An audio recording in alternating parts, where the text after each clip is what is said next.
നബി സല്ലല്ലാഹു അലൈഹി വസല്ലമയെ ഉറക്കത്തിൽ കാണാൻ എന്താ ചെയ്യേണ്ടത് എന്ന്.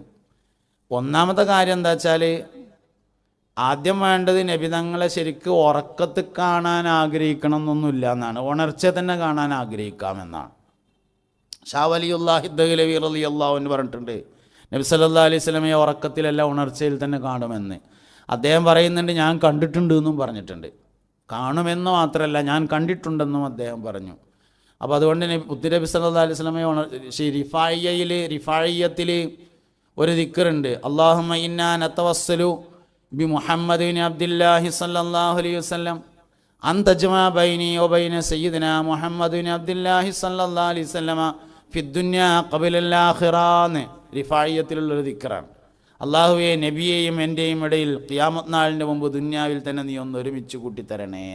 അപ്പോൾ ഉറക്കത്തിൽ കാണുക എന്നല്ല, ശരിക്കും ഉണർച്ചയിൽ കാണാൻ തന്നെ ആഗ്രഹിക്കാം എന്നതാണ് ഇതിൽ നിന്നെല്ലാം മനസ്സിലാവുന്നത്.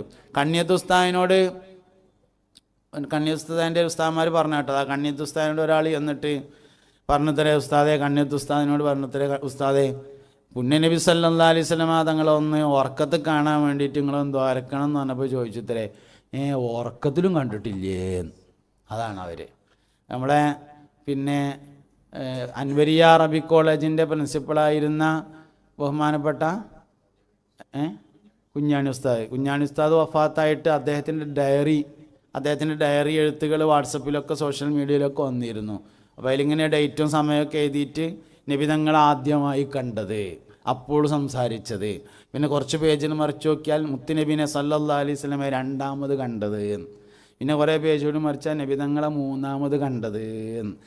അപ്പോൾ എന്താ നബി തങ്ങളെ കിനാവ് കാണാൻ വേണ്ടതെന്ന് ഒരാളിനോട് ചോദിച്ചു. 4 പ്രധാനപ്പെട്ട കാര്യങ്ങൾ വേണം. ബക്കറ്റ് ഉണ്ടല്ലേ, ആയിക്കോട്ടെ, ബക്കറ്റായിട്ട് വരുന്നുണ്ട് പ്രവർത്തകർ, ബാക്കിൽ നിന്ന് ഇങ്ങോട്ട് ഇങ്ങനെ വരുമോല്. അപ്പോൾ എന്തെങ്കിലുമൊക്കെ അതിൽ കാര്യമായിട്ട് എല്ലാവരും ഇട്ട് കൊടുക്കുക. ഒരു സാധുക്കൾ കുട്ടികളാണ്, പിന്നെ ആഗ്രഹം കൊണ്ട് സംഘടിപ്പിച്ചൊരു പരിപാടിയാണ്. അപ്പോൾ അതുകൊണ്ട് എന്തെങ്കിലുമൊക്കെ കാര്യമായിട്ട് തന്നെ എല്ലാവരും സഹായിക്കണം. പിന്നെ അവർക്ക് സ്വാഭാവികമായിട്ടും ചോദിക്കാനൊരു വിഷമം ഉണ്ടാവും, നമുക്ക് ഏതായാലും വിഷമമില്ലല്ലോ. അപ്പോൾ അതുകൊണ്ട് എല്ലാവരും നല്ല നോട്ടന്നെ എടുത്തിട്ട് പിന്നെ ഇട്ടുകൊടുക്കുക. എന്തായാലും ഇപ്പോൾ ഡോളറൊന്നും ഇടാൻ എടുത്തുണ്ടാവില്ല, ഇന്ത്യൻ രൂപയെല്ലാം ഉണ്ടാവുക. അപ്പോൾ അതിന് വലിയ നോട്ടന്നെ എടുത്തോളി, എന്നിട്ട് അതിലെല്ലാവരും ഇട്ടുകൊടുക്കട്ടെ. അള്ളാഹു നമ്മളെല്ലാ പരിപാടിയും വിജയിപ്പിക്കട്ടെ, സന്തോഷത്തിലും റാഹത്തിലും ആക്കട്ടെ. മുസ്തഫ നബി സല്ലല്ലാഹു അലൈഹി വസല്ലമയോടുള്ള ഖൽബിൻ്റെ ബന്ധത്തെ അള്ളാഹു നമ്മളിൽ ഊട്ടിയുറപ്പിച്ചു തരട്ടെ. ഒരു യാ നബി എല്ലാവരും ചൊല്ലി, യാ നബി സലാം അലൈക്കും, യാ റസൂൽ സലാം അലൈക്കും, യാ ഹബീബ് സലാം അലൈക്കും, സലവാത്തുല്ലാഹി അലൈക്കും. മദ്ഹ് 3 തരത്തിലുണ്ടെന്ന്. ഒന്ന് അൽ ഔസാഹു ബിത് തഹ്സീൻ എന്ന് പറയുന്നതാണ് നബി സല്ലല്ലാഹു അലൈഹി വസല്ലമ തങ്ങളുടെ കമാലിയത്തിൻ്റെ വർത്തമാനങ്ങൾ പറയുക. നബി തങ്ങൾ സമ്പൂർണ്ണ മനുഷ്യനാണ് എന്ന് അറിയിക്കുന്ന വർത്തമാനങ്ങൾ പറയുന്നതിനാണ് അൽ ഔസാഹു ബിത് തഹ്സീൻ എന്ന് പറയുന്നത്. ലോകത്ത് ഒരു കുഴപ്പമില്ലാത്ത ഒരാൾ മാത്രമേ ഉള്ളൂ, മുഹമ്മദ് നബിയാണ് സല്ലല്ലാഹു അലൈഹി വസല്ലം. വേറെ ഏത് മനുഷ്യനെ നോക്കുകയാണെങ്കിൽ എന്തെങ്കിലും ഒരു കുഴപ്പമുണ്ടാവും. അപ്പം എൻ്റെ മുഖത്തേക്ക് ശ്രദ്ധിച്ച് നോക്കിയാൽ മനസ്സിലാവും പല്ലൊന്ന് ചെരിഞ്ഞിട്ടാണ്. ഇങ്ങനെ ഓരോരുത്തരെ നോക്കുമ്പോൾ മനസ്സിലാവും ഒരു കുഴപ്പമില്ലാത്ത ഒരാൾ മാത്രമേ ദുന്യാവിലുണ്ടായിട്ടുള്ളൂ, അത് മുഹമ്മദ് നബിയാണ് സല്ലല്ലാഹു അലൈഹി വസല്ലം. അതിനാണ് ഇൻസാനുൽ കാമിൽ എന്ന് പറയുന്നത്, സമ്പൂർണ്ണ മനുഷ്യനാണ്. ഒരു മനുഷ്യൻ്റെ കളർ എന്താണ് എന്നതിൻ്റെ ഉത്തരം, നബി തങ്ങളുടെ കളർ എന്തായിരുന്നോ അതാണ് മനുഷ്യൻ്റെ ഒറിജിനൽ കളറ്. വെളുപ്പിൽ തങ്ക നിറം കയറിയതായിരുന്നു നബി തങ്ങളുടെ കളറ് സല്ലല്ലാഹു അലൈഹി വസല്ലം. വെള്ള നിറത്തിൽ സ്വർണം കയറിയതാണ് നബി സല്ലല്ലാഹു അലൈഹി വസല്ലമയുടെ കളറ്. പ്രസവിക്കപ്പെട്ട ചെറിയ കുട്ടിയുടെ വലത്തെ കൈയിൻ്റെ ചൂണ്ടുവിരലിൻ്റെ നഖത്തിൻ്റെ കളറാണ് നബി തങ്ങൾക്കുണ്ടായിരുന്നത്. ഇപ്പോൾ പ്രസവിക്കപ്പെട്ട ചെറിയ കുട്ടി, ആ കുട്ടിയുടെ വലത്തെ കൈയിൻ്റെ ചൂണ്ടുവിരലിൻ്റെ നഖത്തിൻ്റെ കളറ്. കുട്ടിയുടെ എന്ന് പറയാൻ കാരണം വലിയ ആൾക്കാർ ചിലപ്പം വാതിലിൻ്റെ ഇടയിലൊക്കെ കുടുങ്ങിയിട്ടുണ്ടെങ്കിൽ എന്ന് കരുതിയിട്ടാണ്, അതുകൊണ്ടാണ് കുട്ടികളെ പറയാൻ കാരണം. നബി സല്ലല്ലാഹു അലൈഹി വസല്ലം തങ്ങളുടെ പ്രകൃതവും കുട്ടികളുടെ പ്രകൃതമാണ്. ദുനിയാവിൽ അള്ളാഹു ഏറ്റവും കൂടുതൽ സംരക്ഷണം നൽകുന്ന വിഭാഗം കുട്ടികളാണ് എന്ന് കാണാൻ കഴിയും. അതുകൊണ്ട് നബി തങ്ങൾക്ക് കുട്ടിയോട് നല്ല ഇഷ്ടമായിരുന്നു. കുട്ടികളെ നമ്മളെല്ലാവരും ഇഷ്ടപ്പെടുന്നതാണ്, നമ്മളെല്ലാവരും കുട്ടികളെ ഇഷ്ടപ്പെടുന്നുണ്ട്. പക്ഷേ ഇത്തിബാ ആവണമെങ്കിൽ നബി തങ്ങൾ ഇഷ്ടപ്പെട്ടതിൻ്റെ പേരിൽ ഇഷ്ടപ്പെടുമ്പോഴാണ് ഇത്തിബാ ആവുന്നത്. നമ്മളെല്ലാവരും കുട്ടികളെ ഇഷ്ടപ്പെടുന്ന ആൾക്കാരാണല്ലോ. അപ്പം നമ്മളെല്ലാവരും സംഘാടകരൊക്കെ ഒന്ന് വെള്ളക്കുപ്പായിട്ടിട്ടുണ്ട്, വളരെ നല്ല കാര്യമാണ്. നബി സല്ലല്ലാഹു അലൈഹി വസല്ലമ തങ്ങൾക്ക് വെളുത്ത വസ്ത്രം ഇഷ്ടമായത് കൊണ്ടാണെന്ന് മനസ്സിൽ കരുതുമ്പോഴാണ് ഇത്തിബാ ആവുന്നത്. നമ്മൾ ചെയ്യുന്ന കാര്യങ്ങൾ തന്നെയാണ്, പക്ഷെ മുത്തുനബിനായിട്ട് ബന്ധപ്പെടുത്തിയ ഇത്തിബാ ആയി സല്ലല്ലാഹു അലൈഹി വസല്ലം. ചങ്ങായിമാരാരേലും കണ്ടില്ലെങ്കിൽ നമ്മൾ ഫോൺ ചെയ്ത് അന്വേഷിക്കും. ഇത്തിബാ ആവണമെങ്കിൽ സ്ഥിരമായി കാണുന്ന ഒരാളെ 3 ദിവസമായി കാണാതിരുന്നാൽ നബി തങ്ങൾ തെരഞ്ഞു പോകാറുണ്ടായിരുന്നു എന്ന ഹദീസിൻ്റെ അടിസ്ഥാനത്തിലാണ് ഞാൻ വാട്സപ്പിൽ ബന്ധപ്പെട്ടത് എന്ന് തോന്നിയാലാണ് ഇത്തിബാവുന്നത്. നമ്മൾ ചെയ്യണ കാര്യം തന്നെ മുത്തുനബിനായിട്ട് ബന്ധപ്പെടുത്തുമ്പോൾ ഇത്തിബാവും, ചെയ്യാത്തൊരു കാര്യമല്ല. ഒരു ഭക്ഷണത്തളികയിൽ ഭക്ഷണം കഴിക്കാൻ വേണ്ടി ഇങ്ങനെ 5 ആളുകൾ ഇരിക്കുകയാണെന്ന് വിചാരിക്കുക. അതിൽ ഒരാൾക്ക് മുഹമ്മദ് എന്ന് പേരുണ്ടെങ്കിൽ ആ ഭക്ഷണത്തളികയിൽ നിന്ന് ഭക്ഷണം കഴിക്കുന്ന എല്ലാവർക്കും ബറക്കത്തുണ്ടായിരിക്കുമെന്നാണ്. ആർക്കെങ്കിലും 3 ആൺകുട്ടികളുണ്ടാവുകയും അതിൽ ഒരാൾക്ക് പോലും എൻ്റെ പേരിടാതിരിക്കുകയും ചെയ്താൽ, ഏതെങ്കിലും ഒരാൾക്ക് 3 ആൺകുട്ടികളുണ്ടാവുകയും അതിൽ ഒരാൾക്കെങ്കിലും എൻ്റെ പേരിടുകയും ചെയ്തിട്ടില്ലെങ്കിൽ നാളെ അവൻ എന്നെ കാണാൻ പരിശ്രമിക്കരുതേ എന്ന് മുഹമ്മദ് നബി. മുഅ്മിനായ മനുഷ്യന് മുത്തുനബിനെ കഴിച്ചിട്ട് വേറൊന്നുമില്ല സല്ലല്ലാഹു അലൈഹി വസല്ലം. ഇഷ്ക് അസ്ലാണ്, അമലു സ്വാലിഹാത്ത് ഫർആണ്. ഇഷ്ക് അടിസ്ഥാനമാണ്, അമലു സ്വാലിഹാത്ത് ഫർആണ്. അസ്ലില്ലാത്ത ഫർ കൊണ്ട് പ്രയോജനമില്ല, അതേ സമയത്ത് ഫർ ഇല്ലാത്ത അസ്ല് കൊണ്ട് കാര്യം ഉണ്ടാവും. ഞാൻ പറഞ്ഞ നിങ്ങൾക്ക് മനസ്സിലായോ എന്നറിയില്ല. നിസ്കരിച്ചില്ലെങ്കിൽ കാഫിറാവൂല, നിസ്കാരം നിഷേധിച്ചാൽ കാഫിറാവും. നോൻപ് നോറ്റിയില്ലെങ്കിൽ ഫാസിഖേ ആവുള്ളൂ, കാഫിറാവൂല. നോമ്പിനെ നിഷേധിച്ചാൽ കാഫിറാവും. മുഹമ്മദ് നബി സല്ലല്ലാഹു അലൈഹി വസല്ലമയോടുള്ള താല്പര്യം ഈമാനാണ്. ഈമാൻ ഉണ്ടായിട്ട് അമലു സ്വാലിഹാത്ത് ഇല്ലെങ്കിലും പ്രയോജനമുണ്ട്. അമലു സ്വാലിഹാത്ത് ഉണ്ടായിട്ട് ഈമാൻ ഇല്ലെങ്കിൽ അതിന് അമലു സ്വാലിഹാത്ത് എന്ന് പറയുക പോലും ചെയ്യുകയില്ല. അതുകൊണ്ട് മുസ്തഫ നബി സല്ലല്ലാഹു അലൈഹി വസല്ലമയോടുള്ള താല്പര്യം എന്ന് പറയുന്നത് അസ്ലാണ്, ഇഷ്ക് ഈമാനാണ്. നമ്മളെന്ത് കാര്യം, നിസ്കാരം പരിശോധിച്ച് സത്യത്തിൽ നിസ്കാരത്തിൻ്റെ ബാക്കിൽ എന്താ ഉള്ളത്? മിറാജിനുള്ള അംഗീകാരമാണ്. നബി തങ്ങളെ അംഗീകരിക്കാനല്ലാത്തൊരു ഇബാദത്തും ഇല്ല. എല്ലാ ഇബാദത്തുകളുടെയും പിന്നിൽ രഹസ്യം മുസ്തഫ നബി സല്ലല്ലാഹു അലൈഹി വസല്ലമ തങ്ങളെ അംഗീകരിക്കലാണ്. ഇത് സ്വഹാബത്തിന് ശരിക്കും മനസ്സിലായിരുന്നു എന്നുള്ളതാണ്.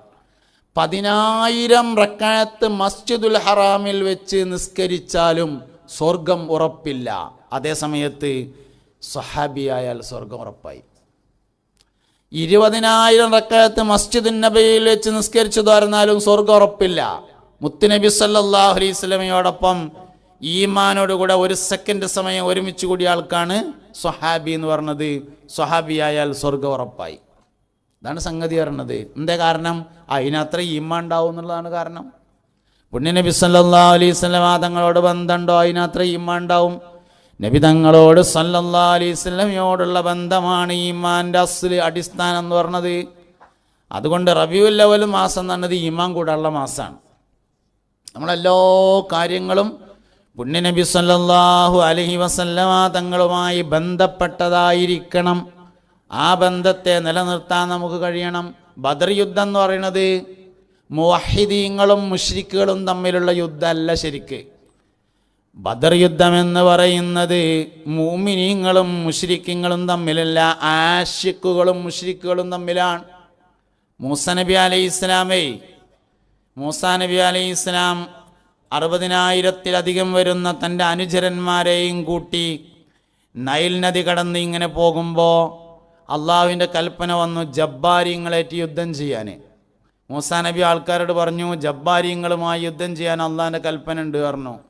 മൂസാ നബി അലൈഹി ഇസ്ലാമിൻ്റെ അനുയായികൾ പറഞ്ഞു, ഇദ്ഹബ് അൻത വറബ്ബുക ഫഖാതിലാ ഇന്നാ ഹഉനാ ഖാഇദൂൻ എന്ന് പറഞ്ഞു. ഒരു കാര്യം ചെയ്യും, ഇജ്വാൻ്റെ പടച്ചോനും കൂടിയും പോയിട്ട് യുദ്ധം ചെയ്തിട്ട് ജയിച്ചിട്ട് മടങ്ങി വരുമ്പോൾ ഈ വൈക്ക് വരുകൊണ്ട് ഞങ്ങൾ ഇവിടുന്നുണ്ട് ഒപ്പം കൂടണ്ട് പറഞ്ഞു പോലെ. ബദർക്ക് നബിതങ്ങൾ സഹാബത്തിനേറ്റ് പോണത് യുദ്ധം ചെയ്യാനല്ല, അബൂ സുഫിയാനെ കണ്ടിട്ട് മക്കയിൽ പിടിച്ചു വെച്ച സമ്പത്ത് വിട്ടുതരാൻ ആവശ്യപ്പെടാനും മക്കയിൽ തടഞ്ഞു വെച്ച മുഅ്മിനീങ്ങളെ മദീനയിലേക്ക് പറഞ്ഞേക്കണമെന്ന് പറയാനും വേണ്ടി പോകുമ്പോൾ ചെങ്കടൽ തീരത്തിലൂടെ അബൂ സുഫിയാൻ രക്ഷപ്പെടുകയും അബൂജാലിൻ്റെ നേതൃത്വത്തിൽ സർവായുധ സജ്ജരായി 1000 പടയാളികൾ മക്കയിൽ നിന്ന് ബദറിനെ ലക്ഷ്യമാക്കി പുറപ്പെട്ടിട്ടുണ്ടെന്ന വിവരമറിയുകയും ചെയ്യുമ്പോൾ നബിതങ്ങൾ സഹാബത്തിനോട് ചോദിച്ചു, പുണ്യ സഹാബ നമ്മൾ എന്താ ചെയ്യേണ്ടത്? സഹാബത്ത് പറഞ്ഞു, നബിയെ നിങ്ങൾ ഞങ്ങളോട് കടലിക്ക് ചാടാൻ ഇപ്പണ്ട് പറഞ്ഞാൽ പറഞ്ഞ് പൂർത്തിയാകുന്നതിന് മുമ്പ് ഞങ്ങളാണ്ട് ചാടിയിട്ടുണ്ടാവും എന്ന് പറഞ്ഞ ആഷിഖുകളും മുശ്രിക്കുകളും തമ്മിൽ നടന്ന യുദ്ധത്തിനാണ് ബദർ യുദ്ധം എന്ന് പറഞ്ഞത്. അള്ളാഹു സുബ്ഹാനഹു വ തആലക്ക് ഈ ദീന് സംരക്ഷിക്കാനേ 313 ആൾക്കാർ യുദ്ധം ചെയ്യേണ്ട ആവശ്യമൊന്നുമില്ല.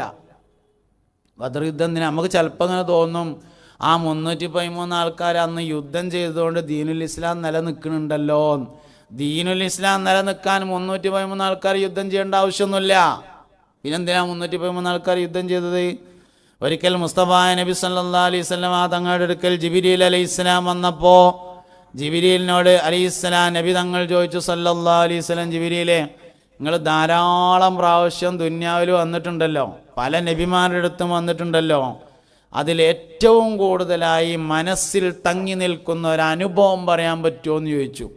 ജിബ്രീൽ അലൈഹിസ്സലാം പറഞ്ഞു, എൻ്റെ ജീവിതത്തിലെ ഏറ്റവും വലിയൊരു അനുഭവം എന്ന് പറഞ്ഞത് ലൂത്ത് നബി അലൈഹി ഇസ്ലാമിൻ്റെ സമൂഹത്തെ നശിപ്പിക്കാൻ വേണ്ടി വന്നതാണ് എന്ന് പറഞ്ഞു.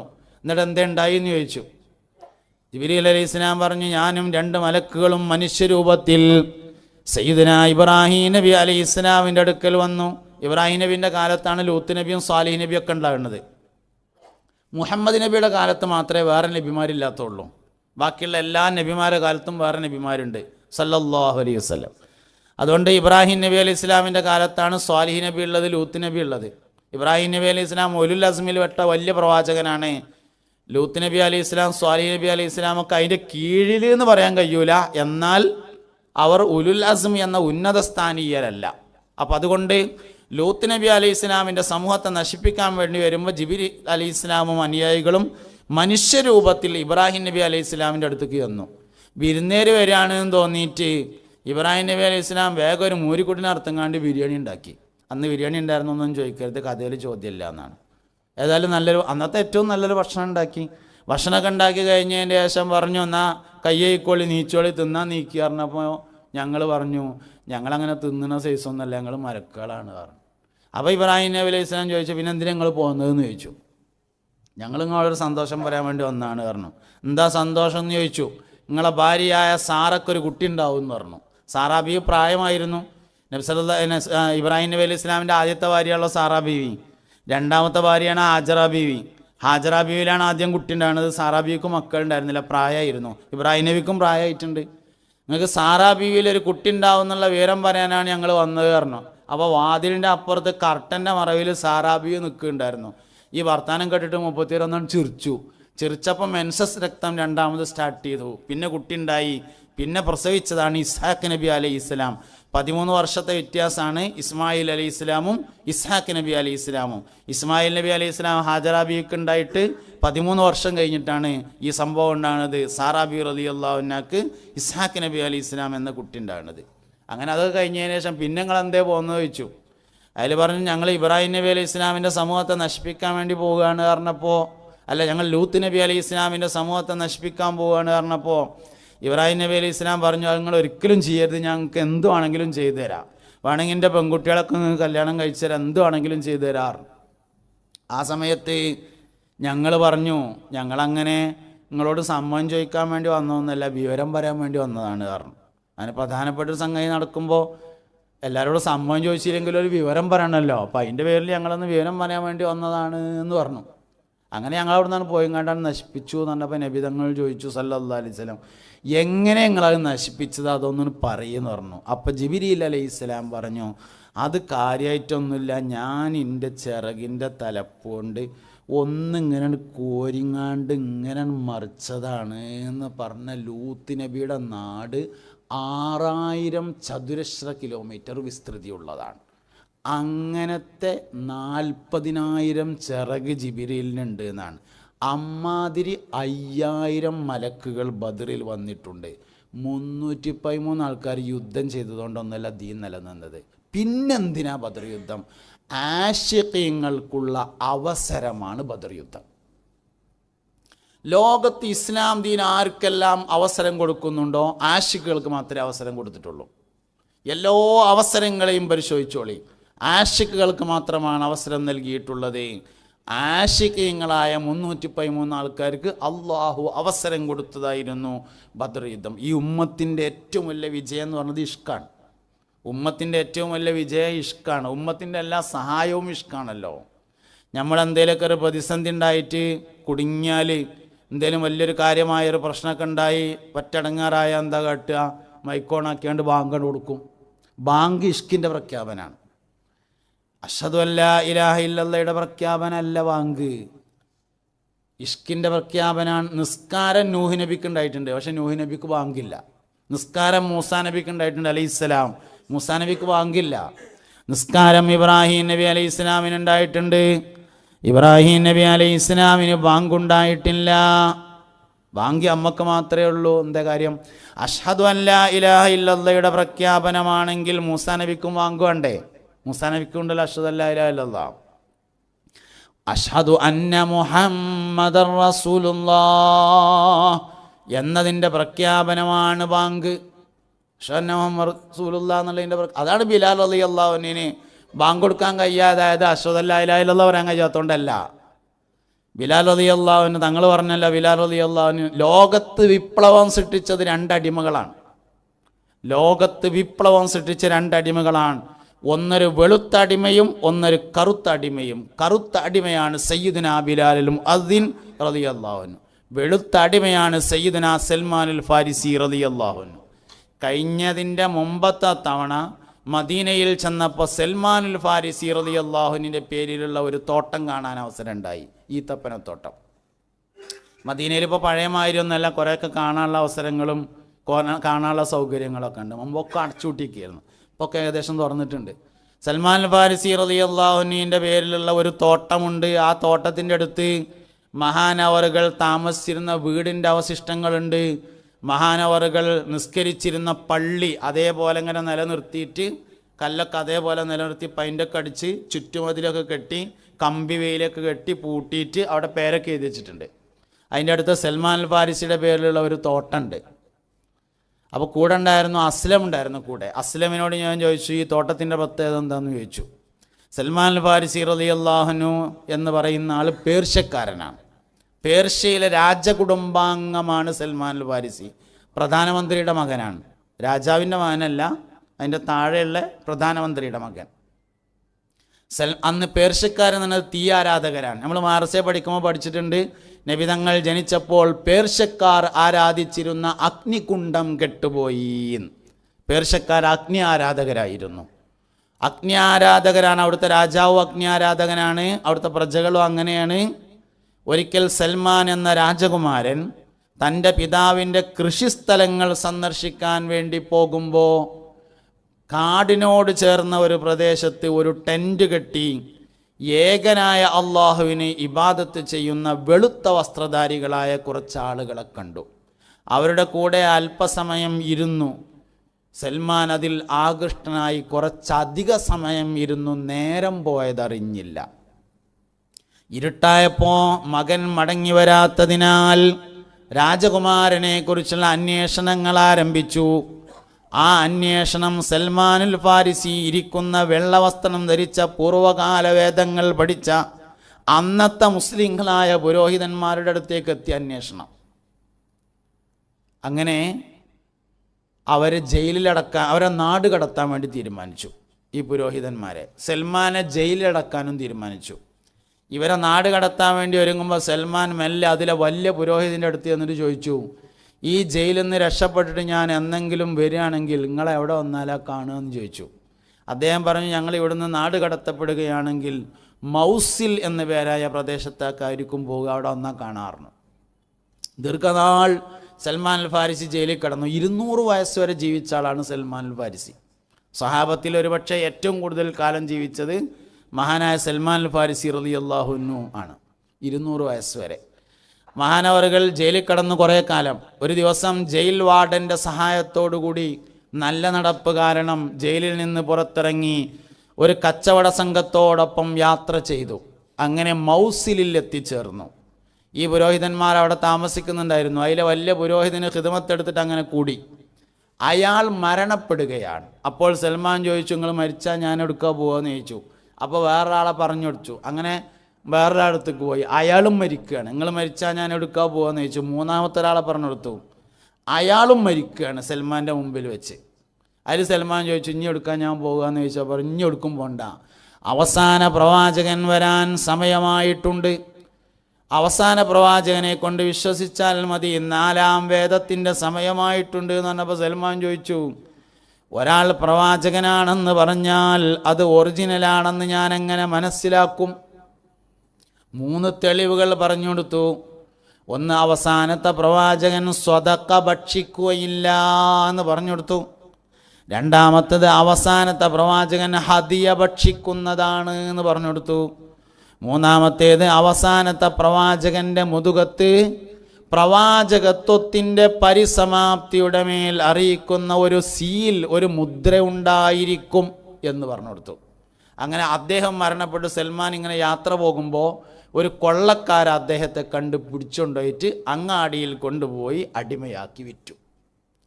കുറേ ഈത്തപ്പന തോട്ടങ്ങളിൽ ഇങ്ങനെ ജോലി ചെയ്ത് കൈമാറി വിൽക്കലും വാങ്ങലുമായി ദീർഘകാലത്തെ അടിമയായ ജീവിതത്തിനൊടുവിൽ സയ്യിദുനാ സൽമാനുൽ ഫാരിസി റളിയല്ലാഹു അൻഹു മദീനയിൽ ഒരു ജൂതൻ്റെ ഈത്തപ്പനത്തോട്ടത്തിൽ എത്തിച്ചേർന്നു. സയ്യിദുനാ സൽമാൻ മദീനയിലെ ഈത്തപ്പനത്തോട്ടത്തിൽ ഇങ്ങനെ കഴിയുന്ന സമയത്ത് മുസ്തഫായ നബി സല്ലല്ലാഹു അലൈഹി വസല്ലം മക്കയിൽ നിന്ന് മദീനയിലേക്ക് ഹിജ്റ വന്നു. അവസാന പ്രവാചകൻ മക്കയിൽ നിന്ന് മദീനയിലേക്ക് ഹിജ്റ വന്നിട്ടുണ്ടെന്ന വിവരമറിഞ്ഞപ്പോൾ സൽമാൻ തൻ്റെ കൈവശമുള്ള 3 പരീക്ഷണങ്ങൾ നടത്താൻ തീരുമാനിച്ചു. ഒരു ദിവസം ഈത്തപ്പഴം പറിക്കലെല്ലാം കഴിഞ്ഞതിന് ശേഷം യജമാനൻ്റെ സമ്മതം വാങ്ങി ഒരു പിടി കാരക്കയും എടുത്തുകൊണ്ട് ഇലാ ഹദറത്തി ഹബീബിനാ റസൂലുള്ളാഹി സ്വല്ലല്ലാഹി അലൈഹി വസല്ലമയുടെ ഹദറത്തിൽ വന്നിട്ട് പറഞ്ഞു, മുഹമ്മദേ, ഇത് നിനക്ക് സ്വതക്കയാണ്. നബി തങ്ങൾ പറഞ്ഞു, ഞങ്ങൾ അമ്പിയാക്കളുടെ സമൂഹം സ്വതക്ക ഭക്ഷിക്കയില്ല എന്ന് പറഞ്ഞപ്പോൾ സൽമാൻ മനസ്സിൽ പറഞ്ഞു, 1-ാം പരീക്ഷയിൽ 100 മാർക്കാണ്. അങ്ങനെ മടങ്ങി. വേഗം പോണ അടിമയാണ്. മറ്റൊരു ദിവസം ഈത്തപ്പഴമറുക്കൽ കഴിഞ്ഞ് യജമാനൻ്റെ സമ്മതം വാങ്ങി അല്പം കാരക്കയും എടുത്ത് മുത്തുനബിയുടെ ഹദറത്തിൽ വന്നിട്ട് പറഞ്ഞു, മുഹമ്മദേ, ഇത് നിനക്ക് ഹദിയയാണ്, സമ്മാനമാണ്. നബി തങ്ങളത് വാങ്ങി സല്ലല്ലാഹു അലൈഹി വസല്ലം 3 എണ്ണം കഴിച്ച് ബാക്കി വിതരണം ചെയ്തപ്പോൾ സൽമാൻ മനസ്സിൽ പറഞ്ഞു, 2-ാം പരീക്ഷയിൽ 100 മാർക്കാണല്ലോ. അവിടുന്ന് പോയി. 3-ാം തവണയും മുസ്തഫായ നബി തങ്ങളുടെ ഹദറത്തിൽ വന്നു. നബി തങ്ങളുടെ പ്രവാചകത്വത്തിൻ്റെ പരിസമാപ്തിയുടെ മേൽ അറിയിക്കുന്ന അടയാളം കാണണം. നബി തങ്ങളുടെ ചുമലിൽ ബാക്ക് വശത്തായിട്ട് പ്രാവിൻ്റെ മുട്ടയോളം വലിപ്പമുള്ള ഒരു മാംസക്കഷ്ണവും അതിൽ ഏതാനും രോമങ്ങളും ഉണ്ടായിരുന്നു. അതാണ് പൂർവകാല വേദങ്ങളിൽ പറഞ്ഞ പ്രവാചകത്വത്തിൻ്റെ പരിസമാപ്തിയുടെ അടയാളമായ ഖാത്തമുൻ നുബുവ എന്ന് പറയുന്നത്. മുത്തുനബിക്കുണ്ടായിരുന്നത്. പക്ഷെ അതാരും കാണൂല. എന്തുകൊണ്ട്? നബി തങ്ങൾ കുപ്പായം ധരിക്കാതെ നടക്കൽ പതിവില്ല സല്ലല്ലാഹു അലൈഹി വസല്ലം. നബി സല്ലല്ലാഹു അലൈഹി വസല്ലം തങ്ങളുടെ ശരീരം ആരും കാണില്ല. പുണ്യനബി സല്ലല്ലാഹു അലൈഹി വസല്ലം കുപ്പായം ധരിക്കാതെ നടക്കലില്ല. അതുകൊണ്ട് സൽമാൻ പലതവണ പരിശ്രമിച്ചിട്ടും നടക്കാതെ വന്നു. ഒരു ദിവസം സ്വഹാബത്തിൽപ്പെട്ട ഒരാൾ മരണപ്പെട്ടു. അവിടെ നബിതങ്ങൾ ഉണ്ടാകുമെന്ന് കരുതി സൽമാൻ വന്നു. വിചാരിച്ചതുപോലെ മുത്തുനബിയുണ്ട് സല്ലല്ലാഹു അലൈഹി വസല്ലം. ഖബർ കളക്കാനുണ്ട്, കുളിപ്പിക്കാനുണ്ട്, കഫൻ ചെയ്യാനുണ്ട്, മറവ് ചെയ്യാനുണ്ട്. ഖബറിൻ്റെ അടുത്ത് ഇങ്ങനെ വന്നിട്ട് സൽമാൻ ഇപ്പുറത്ത് വന്ന് ഒന്നിങ്ങനെ നോക്കും, കാണാണ്ടോ എന്ന്. കുപ്പായം കഴിച്ചാലല്ലേ കാണുക. അപ്പുറത്ത് വന്നിട്ട് ഇങ്ങോട്ട് നോക്കും. അങ്ങനെ മറവിയിൽ കയ്യോളം നോക്കിയിട്ടൊന്നും കണ്ടില്ല. മറവ് ചെയ്ത് കഴിഞ്ഞ് എല്ലാവരും ഇങ്ങനെ പോകാൻ തുടങ്ങിയിട്ടുണ്ട്. ഏകദേശം ആളുകൾ പോയി കഴിഞ്ഞതിന് ശേഷം നബി തങ്ങൾ വിളിച്ചു, സൽമാനല്ല അതെന്ന് ചോദിച്ചു. ആന്ന് പറഞ്ഞു. ഇവിടെ പറഞ്ഞു കുപ്പായത്തിൻ്റെ കുടുക്കയച്ചിട്ട് ഇതല്ലേ ഇജ്ജാ നോക്കണ സാധനം എന്ന് പറഞ്ഞു. അഷ്ഹദു അല്ലാ ഇലാഹ ഇല്ലല്ലാഹ് വ അഷ്ഹദു അന്ന മുഹമ്മദ് റസൂലുള്ളാഹ് എന്ന് പറഞ്ഞാണ്ട് ഇസ്ലാമൊക്കെ വന്നതാണ്. 200 കൊല്ലം ജീവിച്ചു. ഈ വിവരം അറിഞ്ഞപ്പോൾ സൽമാൻ്റെ യജമാനന് പറ്റിയില്ല. അതുവരെ എല്ലാ നിലക്കും സപ്പോർട്ടായിരുന്നു. ഈത്തപ്പഴമൊക്കെ ഇങ്ങനെ കൊടുക്കും, വലിയ ഭാരമുള്ള ജോലിയൊന്നും കൊടുക്കൂല. ഇസ്ലാം സ്വീകരിച്ചു എന്ന വിവരമറിഞ്ഞപ്പോൾ സൽമാൻ്റെ യജമാനൻ വല്ലാതെ ഇടങ്ങേറാക്കി. ഭാരമുള്ള ജോലികൾ, രാത്രി പോലും വിശ്രമമില്ല. വല്ലാതെ ഇടങ്ങേറായപ്പോൾ ഒരിക്കൽ മുസ്തഫ നബി തങ്ങളുടെ ഹദറത്തിൽ വന്നിട്ട് പറഞ്ഞു, നബിയെ, എനിക്കൊന്ന് അടിമത്ത മോചനം ലഭിക്കാൻ എന്തെങ്കിലും ഒരു വഴിയുണ്ടാക്കി തരണം എന്ന് പറഞ്ഞിട്ടാണ്ട് നോലൊഴിച്ചു. പുണ്യനബി സല്ലല്ലാഹു അലൈഹി വസല്ലമയും സഹാബത്തിലെ പ്രധാനികളും ചേർന്ന് സൽമാൻ്റെ യജമാനനോട് കച്ചവടം പറയാൻ വേണ്ടി പോയി. സൽമാൻ്റെ മുതലാളിയുടെ അടുത്ത് എന്നിട്ട് സൽമാനെ വിൽക്കണമെന്ന് ചോദിച്ചാൽ പറഞ്ഞു വിൽക്കുകയൊക്കെ ചെയ്യാറുണ്ട്, എന്താ തരേണ്ടതെന്ന് ചോദിച്ചു.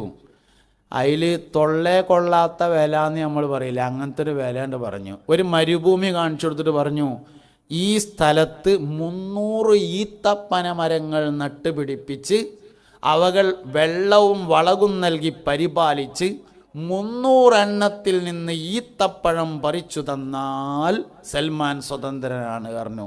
മുത്തുനബി കച്ചവടാക്കി സല്ലല്ലാഹു അലൈഹി വസല്ലം.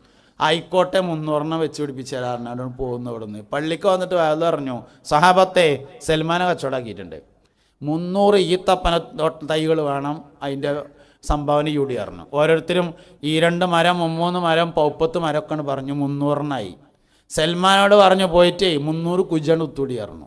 സൽമാൻ റളിയല്ലാഹു അൻഹു 300 കുയ്യുത്തിയിട്ട് നബിനോട് വിവരം പറഞ്ഞു സല്ലല്ലാഹു അലൈഹി വസല്ലം. നബി സല്ലല്ലാഹു അലൈഹി വസല്ലം തങ്ങൾ ഓഫറായി കിട്ടിയ 300 മരം വാങ്ങിയിട്ട് കുഴിച്ചിടാൻ വേണ്ടി പോയി. അങ്ങനെ ഓരോന്നിങ്ങനെ ബിസ്മില്ലായിട്ട് കുഴിച്ചിട്ട് ഇങ്ങനെ വന്നു. 300 എണ്ണം കുഴിച്ചിട്ട് കരുതിയതിനേക്കാൾ സ്പീഡിൽ ഈത്തപ്പന മരങ്ങൾ വളർന്നു. സാധാരണഗതിയിൽ ഈത്തപ്പന മരം കായ്ക്കാൻ 9 വർഷമാണ്. ഈത്തപ്പന മരം വേഗം വളർന്നു, വലുതായി. 299 എണ്ണത്തിൽ നിന്ന് ഈത്തപ്പഴം പറിച്ചു. പക്ഷേ ഒന്ന് കായ്ച്ചില്ല. കരാറനുസരിച്ച് 300ാമത്തെയും എന്നുകൂടിയും പറിച്ചാലേ സൽമാൻ സ്വതന്ത്രനാവുള്ളൂ. അങ്ങനെയാണ് എഗ്രിമെൻ്റ് ഒപ്പിട്ടിട്ടുള്ളത്. 299 എണ്ണം കായ്ച്ചു. ഒന്ന് കായ്ക്കാതെ വന്നപ്പോൾ സയ്യിദുനാ ഉമർ ഇബ്നുൽ ഖത്താബ് റളിയല്ലാഹു അൻഹു വന്നിട്ട് പറഞ്ഞു, നബിയെ, ആ ഒന്ന് ഞാൻ കുഴിച്ചിട്ടതായിരുന്നു പറഞ്ഞു. ഞാൻ എളുപ്പമായിക്കോട്ടെ എന്ന് കരുതിയിട്ട് ആ ഒന്ന് ഞാൻ കുഴിച്ചിട്ടതായിരുന്നു എന്ന് പറഞ്ഞു. നബി തങ്ങൾ അതുകൊണ്ട് പറിച്ചിട്ട് ബിസ്മില്ലായിട്ട് ആയിക്കന്നാണ് കുഴിച്ചിട്ടിട്ട് അതിൽ നിന്നും ഈത്തപ്പഴം പറിച്ചു കൊടുത്തിട്ട് സ്വതന്ത്രനായ ആളാണ് സൽമാനുൽ ഫാരിസി. അതാണ് സൽമാനുൽ ഫാരിസിയുടെ തോട്ടം എന്ന് പറഞ്ഞ തോട്ടം. ആ മരം ഇന്നുണ്ടാവില്ല കേട്ടോ. ഈത്തപ്പന മരങ്ങൾക്ക് 150 വർഷമാണ് പരമാവധി കിട്ടുക. എന്നാലും തോട്ടതാണ് എന്നുള്ളതാണ് അതിൻ്റെ പ്രത്യേകത. മുത്തുനബിനെ പഠിച്ചാൽ അവസാനിക്കൂലെന്ന് സല്ലല്ലാഹു അലൈഹി വസല്ലം. ഞാൻ ഇപ്പോൾ ഈ റബീഉൽ അവ്വൽ ആയതിന് ശേഷം കുറേ ലേഖനങ്ങൾക്ക് ഹെഡിങ് എഴുതി. വെറുതെ ലേഖനം എഴുതിയതല്ല, ഹെഡിങ്ങൾ മാത്രം ഇങ്ങനെ എഴുതി നോക്കി. നബി സല്ലല്ലാഹു അലൈഹി വസല്ലം തങ്ങളെക്കുറിച്ച് പറയാൻ പറ്റുന്ന കുറേ ഹെഡിങ്ങൾ. നബി സല്ലല്ലാഹു അലൈഹി വസല്ലമയും രാജാവും, നബി തങ്ങളും പ്രജയും, നബി തങ്ങളും അടിമയും, നബി സല്ലല്ലാഹു അലൈഹി വസല്ലമയും കച്ചവടക്കാരനും, നബി തങ്ങളും കർഷകനും, പുണ്യ നബി സല്ലല്ലാഹു അലൈഹി വസല്ലം തങ്ങളും ഡ്രൈവറും. നബി തങ്ങൾ അന്നത്തെ ഡ്രൈവറാണല്ലോ സല്ലല്ലാഹു അലൈഹി വസല്ലം. അക്കാലത്തെ വാഹനമായ കുതിരയെയും കഴുതയെയും ഒട്ടകത്തെയും നബി സല്ലല്ലാഹു അലൈഹി വസല്ലം ഓടിച്ചിട്ടുള്ളത് കൊണ്ടാണ് ഞാൻ ഇന്നത്തെ വാഹനമായ കാറും ബൈക്കും ഓടിക്കുന്നതെന്ന് മനസ്സിൽ കരുതാൻ നമുക്ക് കഴിഞ്ഞാൽ ഡ്രൈവിങ് സുന്നത്താവും. അതാണ് ഈ പറഞ്ഞ സാധനം എന്ന് പറഞ്ഞത്. ചെയ്യണ കാര്യം നീയത്തോണ്ട് ഇബാത്താക്കാം. നമ്മൾ ഡ്രൈവ് ചെയ്യുന്ന ആൾക്കാർ തന്നെയാണ്. ഡ്രൈവിങ് പഠിക്കും വേണം. കാരണം അന്നത്തെ വാഹനമായ കുതിരയെയും ഒട്ടകത്തെയും കഴുതയെയും കോവർ കഴുതയെയും ഓടിക്കാൻ നബി തങ്ങൾ കറിഞ്ഞിരുന്നു. അതുകൊണ്ട് ഡ്രൈവിങ് പഠിക്കണം. ഡ്രൈവിങ് പഠിക്കലും സുന്നത്താണ്, ഡ്രൈവ് ചെയ്യലും സുന്നത്താണ്. നീയത്ത് ക്ലിയറായാൽ മതി. നബി സല്ലല്ലാഹു അലൈഹി വസല്ലമയിലേക്ക് ബന്ധപ്പെടുത്തലാണ് മൂമിനായ മനുഷ്യൻ്റെ ഇബാദത്ത് പറഞ്ഞാൽ സല്ലല്ലാഹു അലൈഹി വസല്ലം. അപ്പം അതുകൊണ്ട് സൽമാൻ ഫാരിസി റളിയല്ലാഹു അൻഹു അങ്ങനെ സ്വതന്ത്രനായി. ഇസ്ലാമിലെ 2 പ്രധാനപ്പെട്ട അടിമകൾ വിപ്ലവം തീർത്തു. അതിലൊന്ന് സൽമാൻ അൽ ഫാരിസി റളിയല്ലാഹു അൻഹു ആണ്. ഇങ്ങനെ പഠിച്ചാൽ അവസാനിക്കാത്തൊരു വിഷയമായിട്ട് പുണ്യ നബി സല്ലല്ലാഹു അലൈഹി വസല്ലം തങ്ങൾ എക്കാലത്തും അവശേഷിക്കുന്നതാണ്. ഇത് സ്വഹാബത്ത് റളിയല്ലാഹു അൻഹും വളരെ നന്നായി മനസ്സിലാക്കുകയും അവർ നബി സല്ലല്ലാഹു അലൈഹി വസല്ലമയോട് വളരെ വലിയ അടുപ്പം കാത്തു സൂക്ഷിക്കുകയും ചെയ്തിരുന്നു എന്ന് നമുക്ക് കാണാൻ വേണ്ടി പറ്റും. ധാരാളം താരീഖുകളെ, ആഷിഖുകളുടെ താരീഖ് പരിശോധിക്കുമ്പോൾ ആദ്യം പരിശോധിക്കേണ്ടത് അബൂബക്കർ സിദ്ദീഖിൻ്റെ താരീഖാണ് റളിയല്ലാഹു അൻഹു. സഹാബത്തിനെ പഠിച്ചാൽ ശരിക്കും നബിനെ മനസ്സിലാവും സല്ലല്ലാഹു അലൈഹി വസല്ലം. സഹാബത്ത് റളിയല്ലാഹു അൻഹു പഠിച്ചാൽ മതി എന്നാണ്. ഇമാം ബൂസൂരി റളിയല്ലാഹു അൻഹുവിന് സങ്കടം ഉണ്ടായത് തഹജ്ജുദ് നിസ്കരിക്കാൻ കഴിഞ്ഞില്ല എന്നല്ല, തഹജ്ജുദ് നിസ്കരിച്ചിട്ട് കാലുമ്മ നീര് വന്നില്ല എന്നാണ്. ലലം തു സുന്നതമൻ അഹ്യല്ലമയില അനിസ്തഖത് ഖദമ ഹുല്ലുറമിൻ വറമി മൗലായ സല്ലി വസല്ലിം ദായിമൻ അബദാ അലാ ഹബീബിക ഖൈറിൽ ഖൽഖി കുല്ലിഹിം. ലലംതു സുന്നത മൻ അഹ്യല്ലലാമ ഇലാ അനിസ്തഖത് ഖദമാഹു ലുർറമിൻ വറമി. ഇമാം ബൂസൂരി റളിയല്ലാഹു അൻഹു മനസ്സിന് അടങ്ങേറ് വന്നത് തഹജ്ജുദ് നിസ്കരിക്കാൻ കഴിഞ്ഞില്ല എന്നല്ല, തഹജ്ജുദ് മഹാനവറുകൾ നിസ്കരിച്ചിരുന്നു, നിസ്കരിച്ചിട്ട് കാലുമ്മ നീര് വരുന്നില്ലല്ലോ എന്നാണ്. നബിതങ്ങൾക്ക് നീര് വന്നിരുന്നല്ലോ. എന്താണ് ഓല മനസ്സ് പറയണത്.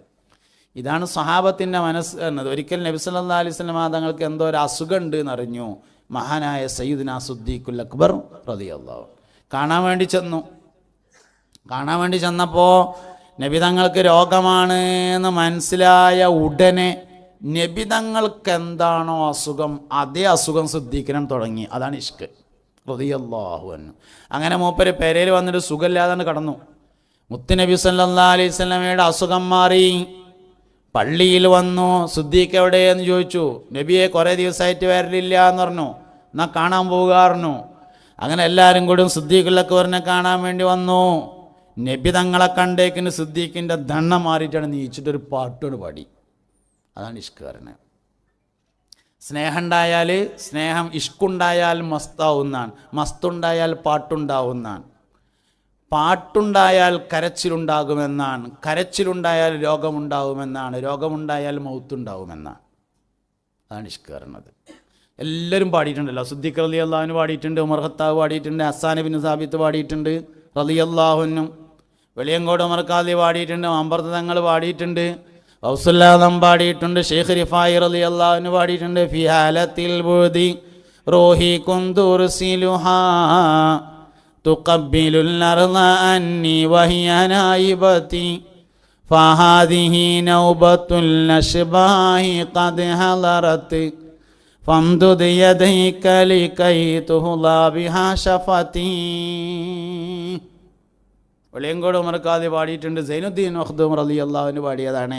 അൻത ഉമ്മുൻ അം അബൂൻ മാ റഅയ്നാ ഫീഹിമാ മിസ്ല ഹുസ്നിക ഖത്തു യാ സയ്യിദി ഖൈറൻ നബി ലാ ഇലാഹ ഇല്ലല്ലാഹു ലാ ഇലാഹ ഇല്ലല്ലാഹ് ലാ ഇലാഹ ഇല്ലല്ലാഹു മുഹമ്മദുർ റസൂലുള്ളാഹ്.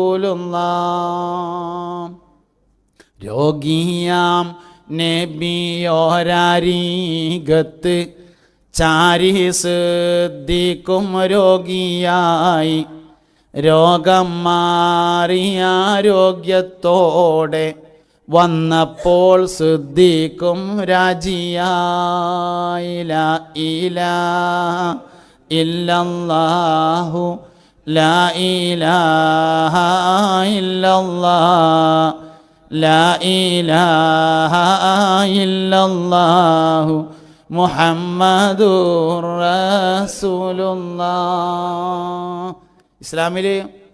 ഇസ്ലാമിക ലോകത്ത് സഹാബത്തിന് ചെറിയൊരു പ്രയാസം ഉണ്ടായ യുദ്ധമാണ് ഉഹുദ് യുദ്ധം എന്ന് പറയുന്നത്. ബദറിൽ വലിയ സന്തോഷം ഉണ്ടായത്, ഉഹുദിൽ നബിക്കും സഹാബത്തിനും ചെറിയൊരു വിഷമം ഉണ്ടായി.